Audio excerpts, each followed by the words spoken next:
최근 핀란드에서 충격적인 소식이 전해졌습니다. 바로 한국 기업과 적극적으로 협력하겠다고 밝히며 중국 기업들과 손절하겠다고 적극적으로 나선 곳이죠. 중국산 물건은 취급도 하지 않겠다고 말하며 핀란드 국민들이 중국 오성홍기를 불태우면서 강경한 불매 운동까지 나섰다고 하는데요. 동토의 땅 핀란드에서 대체 어떤 일이 벌어지고 있는 곳일까요? 중국 대신 한국을 선택한 핀란드의 결정에 대해 자세하게 설명해 드리겠습니다.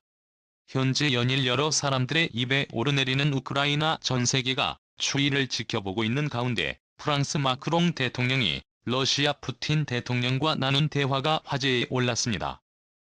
마크롱이 푸틴에게 우크라이나를 핀란드화 하는 게 어떠냐는 제안을 한 곳이죠.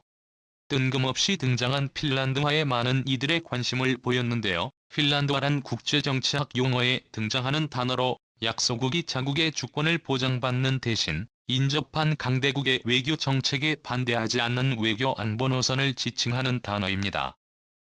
한마디로 핀란드가 펼치고 있는 외교 정책을 본받아 우크라이나도 러시아의 협조에 생존을 보장받고 자국 생존을 도모하라는 프랑스 대통령의 제안이죠.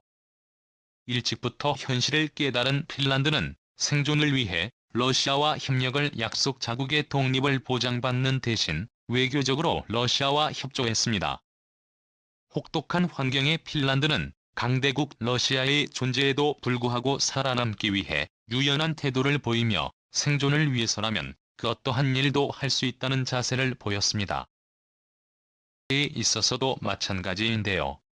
핀란드는 한때 휴대전화 시장 점유율 1위를 차지한 기업인 노키아가 있었습니다. 세계 시장에서 경쟁자가 없다고 할 정도로 잘 나갔었는데요. 핀란드 국민을 노키아 하나가 먹여 살린다고 할 정도였습니다. 하지만 잘못된 투자와 경영 전략 실패로 결국 노키아는 삼성전자와 애플에 밀려 추락하게 되었습니다. 결국 휴대전화 사업부를 마이크로소프트에 팔아넘기며 생존을 위해 체질 개선에 들어갔죠. 노키아는 처음부터 제지 회사로 시작한 기업입니다. 그러나 휴대전화 사업이 잘 되면서 기존 제지 산업을 정리 IT 회사로 변모해 성장을 거듭했던 곳인데요. 과거의 실패를 거울로 삼아 노키아는 휴대전화 사업을 정리하고 이동통신망을 구축하는 네트워크 장비 분야에 올인하게 됩니다. 노키아는 프랑스 통신 장비업체인 알카텔루스를 인수 세계 네트워크 장비 업계 1위에 오르며 내부 체질 개선을 완료했죠. 핀란드도 노키아에 의존하던 경제를 체질 개선을 통해 다양한 중소기업과 스타트업이 대기업들과 공존할 수 있게 환경을 마련 게임업계에 핀란드 정부가 보조금을 지급하며 잘할 수 있게 투자를 했습니다. 그 결과 앵그리버드로 대변되는 로비오부터 클래시 오브 클랜으로 유명한 슈퍼셀 역시 핀란드에서 탄생할 수 있었죠. 실패를 겪은 이들 핀란드인들은 과거의 영광에 연연하지 않고 새로운 도전을 하는 데 주저하지 않았습니다. 핀란드의 발전을 지켜보는 중국은 유럽 시장 진출에 있어 유연한 사고를 할 수 있는 핀란드의 모습에 주목 핀란드가 좋은 파트너가 될 수 있을 것이라는 판단을 내리고 정상회담을 가지며 차이나 머니를 주입하기 시작합니다. 시진핑 주석은 사울 리니니 수도 핀란드 대통령을 만나 중국 주도의 1대1로 협력을 위해 핀란드가 도와줄 것을 요청했는데요. 중국은 핀란드와의 국제 공조를 강화할 것이며 세계 경제 발전을 위해 협력할 것이라는 발표를 했습니다. 실제로 이들 사이의 협조 발표가 나오자마자 중국 기업들이 핀란드에 엄청난 투자를 약속하며 핀란드를 향해 구애의 공세에 나섰죠. 안티하우 핀란드의 정적인 따르면 중국의 투자금은 1억 달러를 넘었으며 한 해 주재곤만 해도 69억 유로에 달할 정도라고 할 정도였습니다. 심지어 핀란드의 게임 산업을 이끌고 있는 슈퍼셀의 중국 기업 텐센트가 인수하면서 엄청난 돈을 핀란드에 쏟아 부었습니다. 게다가 핀란드 정부에서 차기 미래 사업의 중요 분야라고 생각하는 배터리 산업 부문에서 중국 배터리 업체들이 협력을 약속해 핀란드와 중국 사이의 관계는 더욱 깊어지는 듯 보였죠. 핀란드는 주요 광물은 물론이고 연구 및 생산에 있어서 배터리 산업을 국가 핵심 산업으로 지정하고 이를 육성 및 발전하는 데 엄청난 관심을 쏟고 있는데요. 글로벌 파트너십 유치 프로그램 배터리 포럼 핀란드 계획을 꺼내며 해외 투자를 유치하고 있었습니다. 핀란드 입장에서는 현재 세계 시장 점유율 1위인 중국 CJ 계열 기업의 협력이 절실했던 상황이었죠. 중국 ATL은 중국 공산당의 협조를 받아 성장할 수 있었던 기업으로 리튬 전기차 배터리 시장에서 압도적인 점유율을 자랑하고 있습니다. 이들이 한국과 일본 등 유수의 배터리 개발사들을 제칠 수 있었던 것은 국가 차원에서 지원하는 돈과 기술 덕분이었죠. 핀란드 역시 배터리 시장에 진출하기 위해 중국 정부와 ATL의 도움을 요청했습니다. 그런데 CTL은 핀란드의 도움을 주길 거부하면서 손을 구웠죠. 당황한 핀란드 정부는 중국 정부에 호소하며 지원을 요청했죠. 하지만 중국 정부는 핀란드 정부의 확실한 대답을 거부하며 모라쇠로 일관했습니다. 알고 보니 핀란드에서 추진된 법안 때문이었는데요.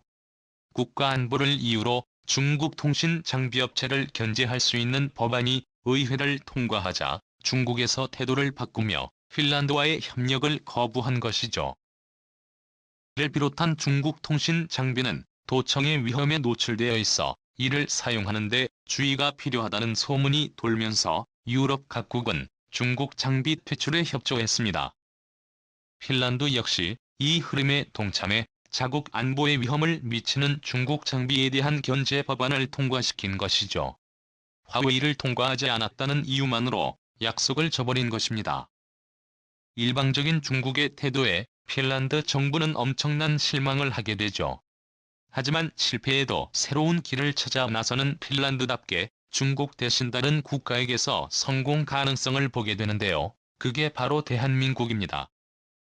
동토의 땅인 핀란드에서 전기차 배터리가 제대로 작동하려면 강추위에도 방전되지 않고 오래 버틸 수 있어야만 가능합니다.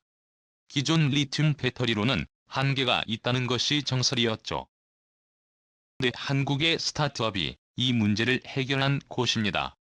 이 소식을 들은 핀란드 관계자들은 스타트업을 찾아 제품을 테스트했다고 하는데요. 놀랍게도 대한민국에서 기적을 본 곳입니다. 영하 30도에서도 충전이 가능한 것은 물론이고 충전 시간이 짧아지고 배터리 수명도 긴 제품이 그들 눈앞에 있었죠.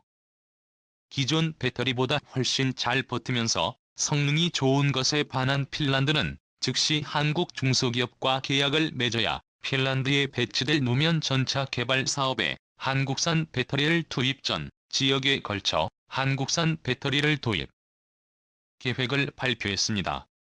한국 기업 그린로즈가 만든 리튬 티탄산 화물 배터리는 그린란드뿐만 아니라 북유럽 국가들의 마음을 빼앗아죠. 그린로즈는 최근 핀란드에 현지 법인을 세우기로 결정하며 핀란드와 협력을 강화하기로 결정했죠. 그린전지는 그 기술력을 인정받아 북유럽 국가들 외에도 미국 유명 전기차 기업들과 협력을 약속하며 성장하고 있습니다. 최근 테슬라의 대항마라 불리는 리비아 안보 협력을 체결해 본격적으로 전기차 배터리를 그린오지에서 공급하기로 약속했습니다. TL에서도 볼 수 없었던 기술을 가진 한국 기업에 반한 핀란드는 중국과의 협력을 끊고 한국과 손을 잡기 위해 본격적인 투자에 나섰습니다.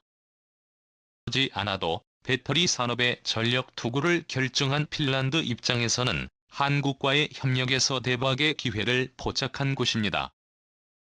최근 중국을 향한 각국의 규제가 심해지는 가운데 미국이 중국 기업들을 향한 규제 칼을 빼내면서 중국과 협력했던 국가들이 중국과 손을 얻기 시작했습니다.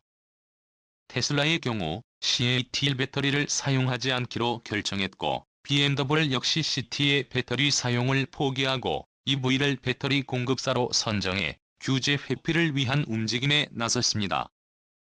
핀란드 역시 처음에 약속했던 협력을 거절했던 중국에 더는 미련을 가지지 않고 새 협력 파트너인 한국에 집중하고 있죠. 중국은 자신에게 매달린 줄 알았던 핀란드가 한국에게 전념하는 것을 보고 충격에 빠졌다고 합니다.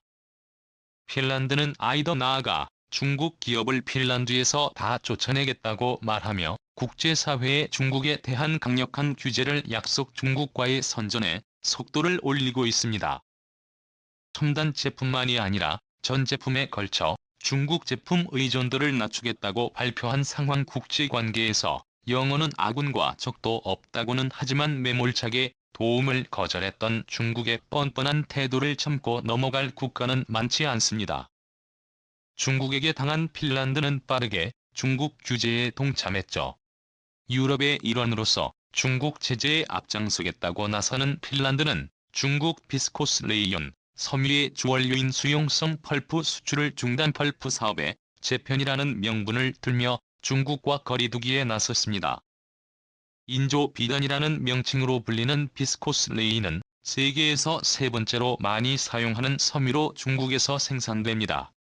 이 섬유를 만들 때 필수적인 수용성 펄프는 핀란드에서 대부분 생산됐는데 만일 펄프 수출이 막힌다면 중국은 심각한 위기에 봉착하게 되죠.